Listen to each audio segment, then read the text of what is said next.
Hey everyone! If you're just joining us, my name is Kayleigh, and we are starting our topics for our weekly vlogs. And the first one's going to be the gender and sexuality spectrum. Each of us kind of picked what we want to talk about with the spectrums. I'm going to talk a little bit about both and hopefully keep it kind of short. It's a lot to talk about, but I want to explain my orientation a little bit more in this, and in order to do that, I have to talk about both, because gender and sexuality spectrums are a huge part of how I identify. So we're just going to jump on into the gender thing right here. So gender isn't something that's based on your outer organs, that's your sex. And you're born with whatever sex you are. Gender is not, really, I wouldn't even describe, we think spectrum, we think like a line. I wouldn't even describe it as that. I found this online, and I'm putting it right here for you guys, and it's a grid. So basically, if you identify over where it says genderqueer at the top, that means that you have aspects of both male and female. But if you identify down at the bottom, that means you're agender, and you don't identify with any of the, I guess, norms for female or male. And then obviously if you're closer to the female part, you identify very strongly female. If you're closer to the male part, you identify very strongly male. But for most people, we don't fall on one end or the other end. We fall somewhere in the middle, even those of us who do identify as male or female. Like, I identify as female, but I don't express myself in the most feminine ways. I usually don't care what I'm wearing. I don't really care about makeup or clothing, stuff like that. It's not a big deal to me, and that would be something that would, for most people, be like, that's not very girly. You don't care what you're wearing. Like, I don't care. But I still identify as female. I'm in the right body, luckily for me, and I do, every once in a while, I'm like, I really want to wear a dress and all that stuff, and I do feel feminine. So for me, that's nice and easy, but for other people, that's not. And people can fall anywhere in that grid. So you're going to hear more about that from Skylar, so I'm not going to dwell on it too much right now. So they'll explain it more. So if you have any questions on that, I'd wait till after Skylar's video, and then ask on there, and I can make sure that Skylar gets to answer them. Yay! Alright, so we're going to move on. I'm sorry, I have my version of what I'm going to show you right down here. I have it on a computer down there so that I can see what I'm doing. So if I look over here, that's what I'm doing. And so we're going to start with sexuality spectrum. Again, for most people, sexuality is boxed. You're either gay or you're straight. You can't be both. But that's just not the case. Sexuality is a spectrum. Ooh, look at the spectrum. And you can identify anywhere on it. So I'm going to start with the stuff most people understand, and then we're going to work our way to the more complicated things. So you have, obviously, like I just said, you have gay and you have straight. And they're on either side of the spectrum. If you identify as homosexual, gay, lesbian, then you're attracted to people of the same sex. And gender identity depends on the person you talk to. For some people, they need sex and gender to be the same. For other people, it's just sex needs to be the same. You really have to ask someone on that one.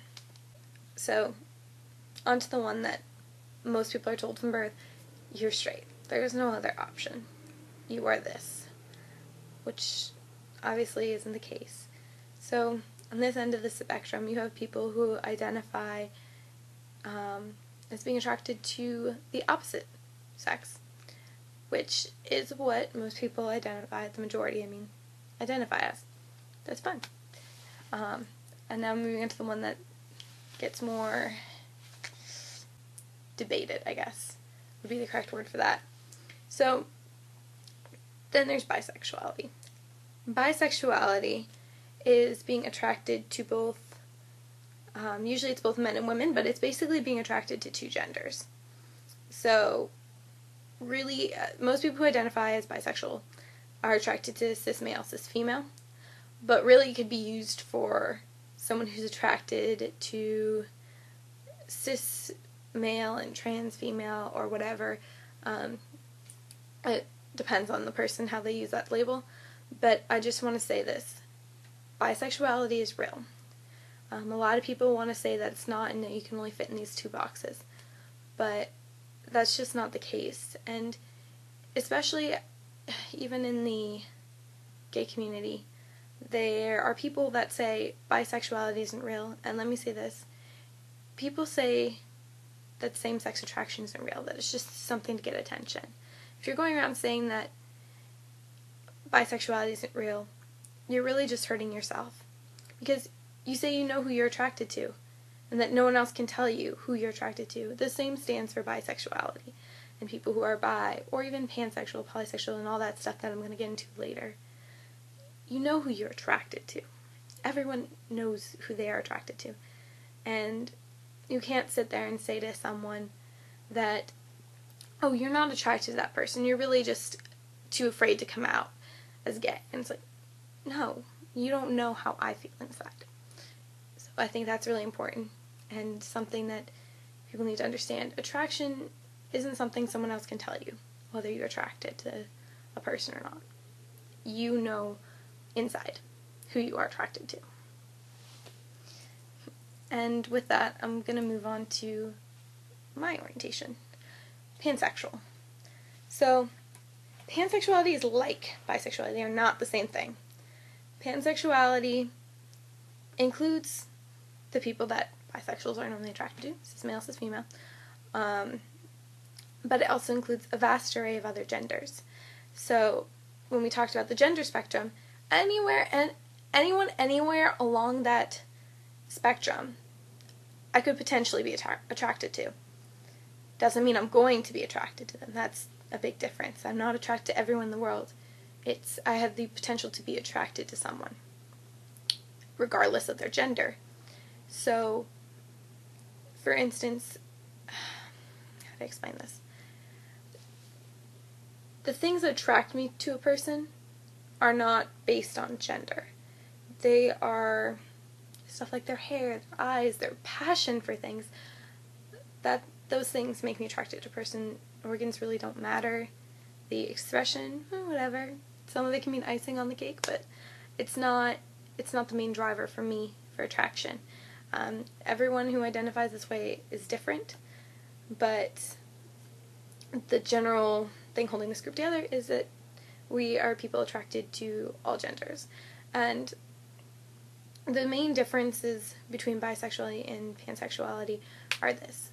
Bisexuality, there's two different ways to go about it. Either you are attracted to only two genders, usually cis female, cis male, like I've been saying, or you don't believe in the gender spectrum's existence. And I tend to say the first is more accurate just because I do know people who are only attracted to cisgender males and females, and I think it's a little rude to say that, oh, all bisexuals just don't believe in the gender spectrum.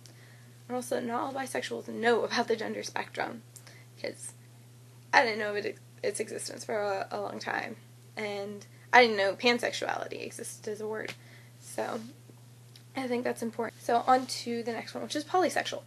Polysexual can be termed in different ways.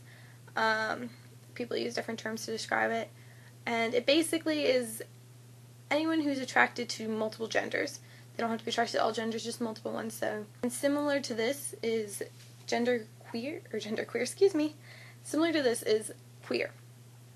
And someone who's queer, it's someone who is attracted to multiple genders, or you can't define their sexual orientation, and sometimes it's also used as an umbrella term for anything that's not lesbian, gay, and bisexual. The next one is asexual. Asexuality is different than most of these, that's why it's not on the spectrum. Asexuals are not attracted to anyone of any gender. That sexual attraction is just not there. And then there's demisexual. Demisexuals are demisexuals are not attracted to anyone until they have a deep emotional connection with someone. So if someone identifies as demisexual, they're not going to see someone on the street and be like, ooh, I really want that person. They're not going to do that.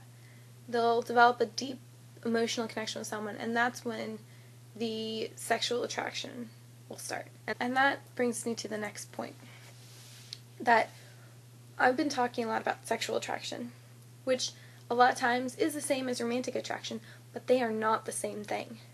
Romantic attraction is on an emotional level, whereas sexual attraction is wanting to be with that person and all that entails. But it doesn't necessarily mean it's the same thing. Someone who's asexual or demisexual, well, let's go with asexual.